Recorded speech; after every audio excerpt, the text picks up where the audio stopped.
Voilà, mes amis, on va reprendre notre cours de Tania et bien sûr, je vais lire et expliquer. Vechol yom vayom chayav adam lirot atzmo ki'ilu hu yotze hayom mimitzrayim. Comme on le sait, le mot Mitzrayim veut dire l'Égypte, mais en vérité, c'est une traduction complètement fausse. En hébreu, le mot Mitzrayim veut dire les limites. C'est-à-dire qu'en vérité, dans ce monde, qui est le monde matériel, un homme vit énormément dans les limites de ce monde. Et comme on va le voir, quand on parle des limites de ce monde, on parle bien sûr de toutes les fautes de ce monde. On peut tomber dans la corruption, on peut tomber dans l'idolâtrie, on peut tomber dans la débauche et dans d'autres choses aussi.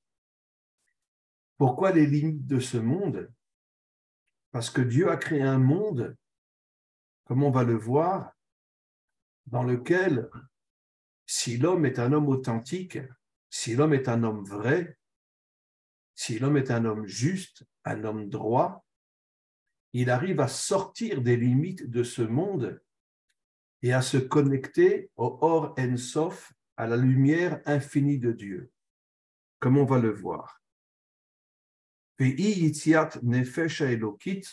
Quand un homme authentique arrive à faire sortir son âme divine, Mema Asar Agouf, de la prison du corps, Mishra Dechivia. En vérité, comme on le sait, le serpent, qui représente en vérité toutes les forces obscures de ce monde, s'est collé au corps afin de déconnecter le corps de l'âme divine et de le faire tomber dans toutes les fautes de ce monde. Mais lorsque l'on arrive, comme on va le voir, à déconnecter, à enlever l'âme divine de toutes les limites de ce monde, c'est-à-dire, d'une certaine manière, en cassant toutes les forces obscures qui sont dans le corps, d'ichlal beyichud or en sof, et de se connecter à la lumière infinie de Dieu, à l'idée esek haTorah ve'amitzvot, grâce à l'étude de la Torah et l'accomplissement des mitzvot qui sont les commandements divins. Bichlal ou beprat, et aussi bekabbalat malchut shamayim, bekriyat shema, l'homme doit aussi se connecter à la royauté de Dieu, mais kabel ou mamshir alav yechudo idbarar, à ce moment-là, l'homme arrive à se connecter à l'unité de Dieu, comme il est dit, Hashem Elokeinu, Hashem Echad. Alors, je vais expliquer. Pourquoi Dieu a créé un monde rempli de limites? Et en vérité, comme on le sait, les limites de ce monde, c'est une forme de prison qui nous fait tomber dans toutes les fautes de ce monde. Comment? À cause du serpent, c'est un code bien sûr, qui représente toutes les forces obscures, qui se collent au corps, et le corps se déconnecte de l'âme, et on tombe complètement dans toutes les fautes de ce monde. Et pour pouvoir, encore une fois, je répète le texte, se déconnecter de la prison de ce monde, il faut étudier la Torah. Maintenant, la Torah, c'est quoi? La Torah, en vérité, c'est la sagesse de Dieu. C'est la sagesse de Dieu, comme on le sait, au moment où Israël est sorti d'Égypte, de Mitzrayim, quelques mois après, on a reçu la Torah. Et cette Torah, c'est quoi? C'est la sagesse de Dieu. Et cette sagesse contient la lumière infinie de Dieu qui se cache dans la sagesse de la Torah. Quelle est la différence entre les limites de ce monde et le Or En Sof, la lumière infinie de Dieu? Ça veut dire qu'en vérité, quand un homme arrive à étudier la Torah d'une manière sincère, d'une manière propre, d'une manière authentique, et qu'il est complètement déconnecté de toutes les limites de ce monde, il rentre dans l'infini de Dieu. Et ça veut dire quoi, rentrer dans l'infini de Dieu? Ça veut dire que des énergies infinies rentrent dans son corps, et à ce moment-là, il ne tombe plus. Il ne tombe plus dans la corruption, dans la débauche, dans l'idolâtrie et toutes les autres fautes. Pourquoi? Parce qu'il se reconnecte à son âme divine, et en se reconnectant à son âme divine, automatiquement, il a une énergie infinie en lui qui lui donne des forces extraordinaires et qui lui permet justement de ne plus tomber dans toutes les prisons, dans toutes les limites de ce monde. On continue. Ki Elokeinu hu kemo Elohe Avraham. Le premier qui a réussi à sortir des limites de ce monde et à se connecter à la lumière infinie de Dieu était Abraham, le premier père. Les fiches Aya Batel Venichdal Beichud Or En Sof. Abraham était un homme d'une humilité inimaginable qui avait compris que s'il se connecte à l'infinité de Dieu, automatiquement, il va recevoir des forces extraordinaires qui vont lui permettre de surmonter toutes les difficultés de ce monde. Rak Avraham Zacha Leze Bemaasav. Avraham était un homme d'action. Ce n'était pas uniquement quelqu'un qui vivait dans la religion, mais comme on le sait, Avraham était un homme d'action, comme il est dit. Veilucho Bakodesh Me Madriga le Madriga. À l'âge de 75 ans, Dieu lui dit va vers la terre d'Israël. Et comme on le sait, la terre d'Israël est le seul endroit qui est connecté à la Bina. La Bina est un attribut divin qui est complètement au-dessus de ce monde. Et en rentrant en Eretz Israël, en se connectant à la Bina, il est arrivé à recevoir des forces infinies qui lui ont permis de ne plus jamais tomber. Comme il est dit, Vaïssa Avram, alors Venassoua, Avram a commencé à avancer. Bien sûr, ce n'est pas tout de suite qu'il a pu se connecter à la lumière de Dieu, à la lumière infinie de Dieu, mais il a avancé dans le chemin de Dieu, d'Hachem, jusqu'à ce que finalement il se connecte à la Bina. Avalanachnu Yerusha ou Matana ilanu, shenatananu et Torato. En vérité, le Ham Israël, lui, a reçu la Torah. Abraham n'avait pas encore véritablement la Torah. Mais d'un autre côté, c'était un homme d'une sagesse tellement inimaginable qu'il arrivait à se connecter à Dieu. Nous avons reçu la Torah sur le Har Sinaï, sur le mont Sinaï. Et Dieu a caché dans la Torah sa volonté et sa sagesse.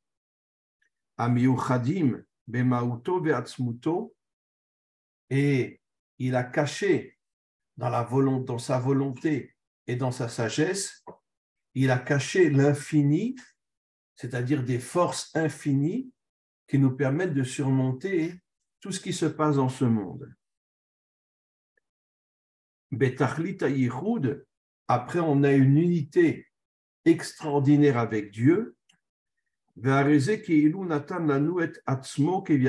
comme si il se donnait complètement à nous. Ça veut dire que d'une certaine manière, la lumière de Dieu rentre dans chaque corps qui étudie sincèrement la Torah, et donc à ce moment-là, on a une connexion incroyable avec Dieu. Comme il est dit dans le Zohar HaKadosh, Vaikruli Trouma, ve Trouma, et là, Mishum de Kula Chad, Al Shem Etev. C'est quoi Vaikruli Trouma? Trouma, ça veut dire que l'homme, Trouma veut dire qu'on doit s'élever, on doit s'élever vers Dieu.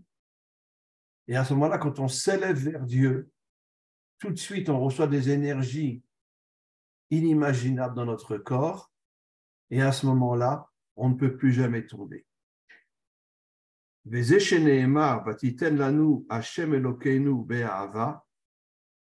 c'est pour ça qu'il est dit que Dieu nous a donné son amour, qui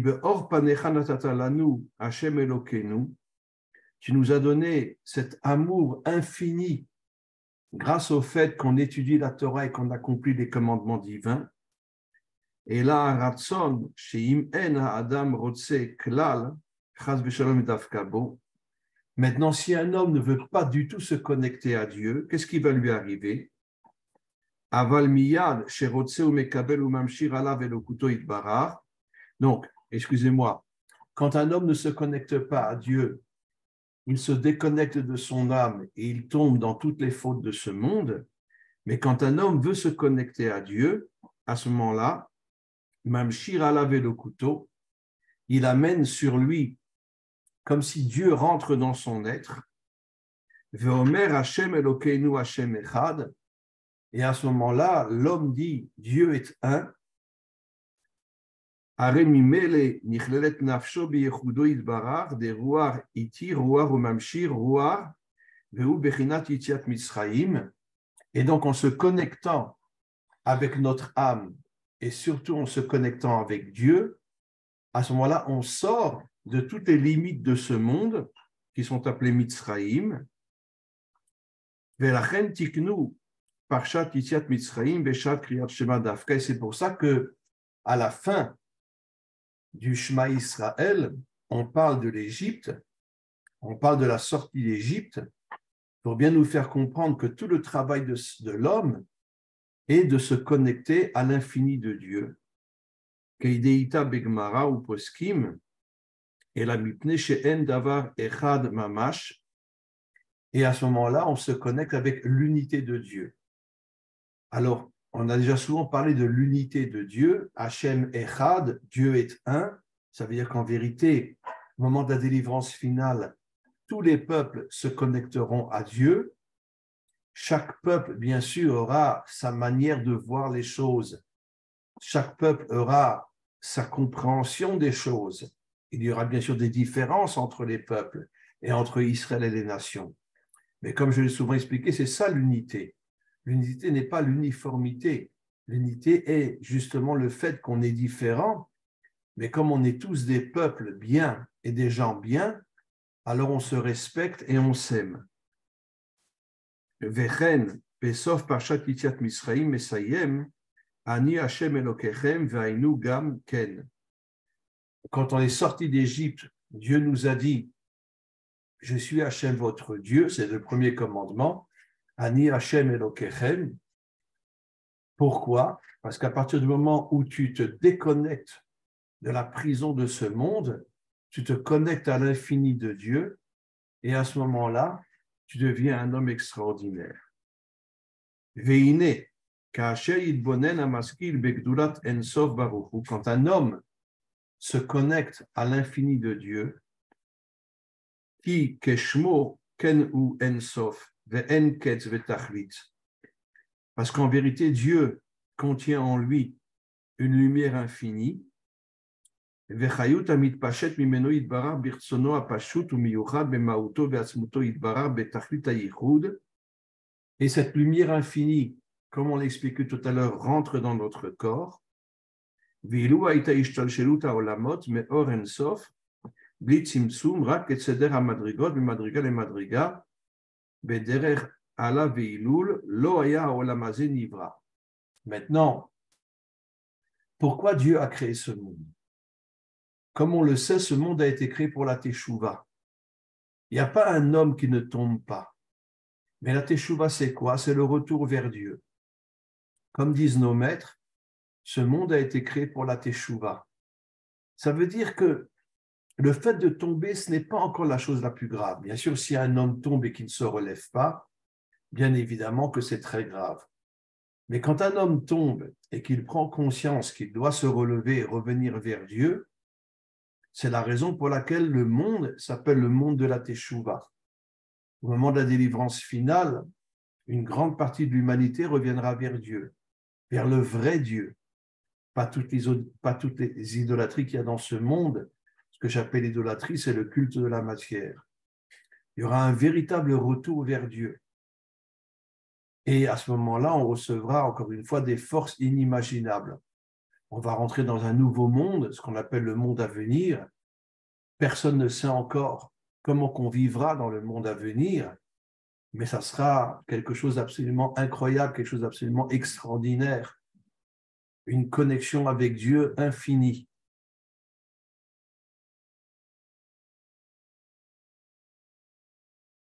Donc, pourquoi Dieu a créé ce monde? Pour nous permettre encore une fois de faire teshuva. On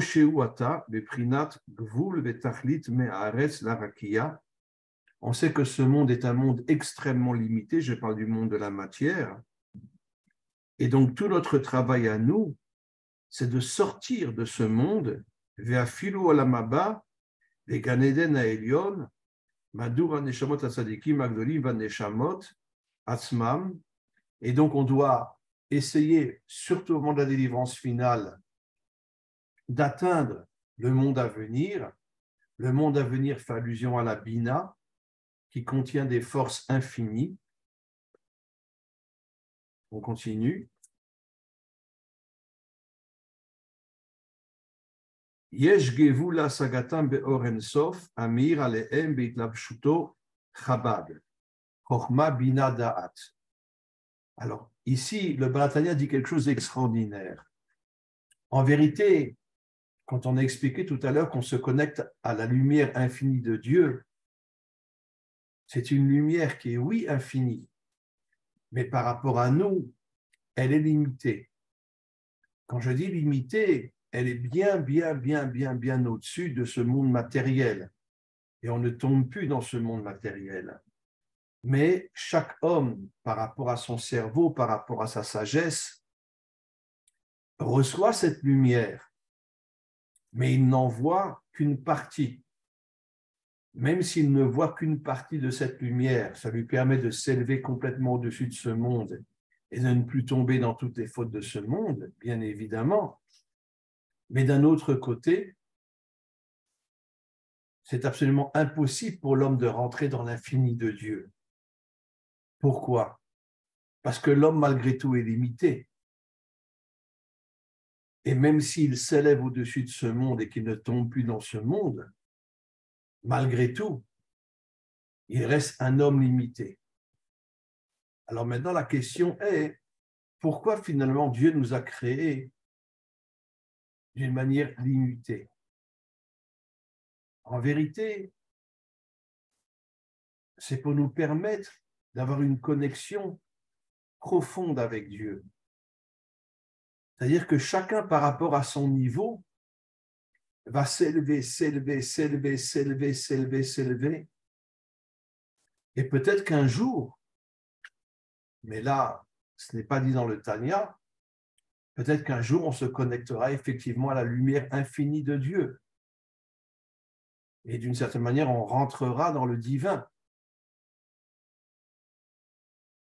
Mais pour l'instant, au moment de la délivrance finale, bien qu'il y aurait une connexion avec la lumière divine, chacun, par rapport à son niveau, se connecte à cette lumière divine, mais d'une certaine manière avec certaines limites. D'ailleurs, comme quelqu'un qui étudie la Torah, c'est sûr qu'il y a des hommes très, très différents qui étudient la Torah. Il y a les grands maîtres, il y a des hommes plus petits, etc. Même si on est connectés tous à la Torah, on est tous connectés à la lumière infinie de Dieu, mais d'un autre côté, on est d'une certaine manière dans les limites de cette lumière infinie qui nous permet de comprendre véritablement la Torah. Parce que le jour où on va rentrer dans la lumière infinie de Dieu, à ce moment-là, personne ne peut expliquer ce qu'on va devenir. C'est pour ça que c'est très, très important aujourd'hui de rentrer dans les limites de cette lumière en étudiant la Torah, et chacun par rapport à son niveau à un niveau de Torah dans lequel il peut monter, mais ça reste malgré tout des limites. Donnons l'exemple, le Talmud. Le Talmud est, on pourrait dire, le reflet de toutes les discussions qu'il y a entre les maîtres d'Israël. Et personne ne pense comme l'autre. Et qu'est-ce que cela veut dire? Ça veut dire que chacun selon sa sagesse, chacun selon son niveau, a une conscience et a une sagesse par rapport à la Torah, mais qui est différente de celle des autres. Et c'est ça, encore une fois, l'unité. Tu n'es pas pareil que moi, mais je t'apprécie, je te respecte. Donnons l'exemple de Hillel et Shammai. Il n'y a pas une fois où Shammai pensait comme Hillel, il n'y a pas une fois où Hillel pensait comme Shammai. Mais ils se mariaient entre eux. Hillel épousait des femmes de Shammai, Shammai épousait des femmes de Hillel. Et pourquoi? Parce que même s'ils ne se comprenaient pas et même s'ils n'étaient pas d'accord les uns avec les autres, ils savaient que chacun a sa vision des choses et ils se respectaient parce que c'était des hommes absolument extraordinaires. Et c'est la raison pour laquelle la grande majorité des mariages entre Hillel et Shammai, Hillel épousait des femmes de Shammai et Shammai épousait des femmes de Hillel. Et c'est vrai au niveau de tous les chachamim. Ça veut dire qu'on n'est pas forcément d'accord. Même on peut ne pas être d'accord du tout. Mais d'un autre côté, je te respecte et je me marie avec ta femme, je me marie avec ta fille, pardon, même si je sais que nous ne sommes pas d'accord. On va continuer encore un petit peu.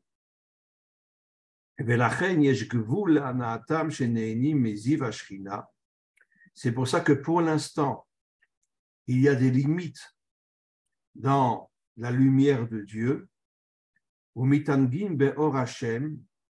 mais malgré tout, chaque homme qui étudie la Torah a une véritable joie, un véritable bonheur de se connecter à la lumière de Dieu, parce qu'il est absolument impossible pour l'instant de se connecter à la lumière infinie de Dieu. Ça veut dire que cette lumière infinie se limite par rapport à chaque homme dans son cerveau. Encore une fois, je me répète, cette lumière infinie, malgré ses limites, nous permet de surmonter toutes les difficultés et toutes les fautes de ce monde. Et encore une fois, peut-être qu'un jour viendra où on s'élèvera au niveau de la lumière divine de Dieu, au niveau de l'infini de Dieu. Amen, amen et amen.